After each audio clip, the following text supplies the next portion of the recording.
It's clear that with the right process and the right platform, collecting rent and rental fees can be easy. But what should you do when a tenant's rent is late? First, it's important to define what you consider as a late payment. Here are 4 benchmarks that can help guide your choice. When payments are 1, initiated, 2, withdrawn, 3, received, or 4, cleared. As a landlord, you should be also familiar with laws on grace periods. A rent grace period is a window of time after the due date where a tenant can pay rent without penalty. Not every state has a legal grace period mandate, but you can choose to implement one by writing it into your lease. Most states require them to be written in a lease to be enforceable. Late rent fees may also have legal stipulations to follow, but it's important to have one in place to communicate expectations clearly to your tenants.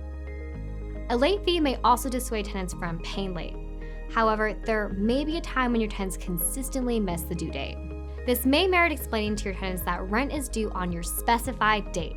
It's also worth reminding your tenant that consistently paying late is a violation of the lease and could result in their eviction, which isn't a good thing for either the tenants or you, the landlord.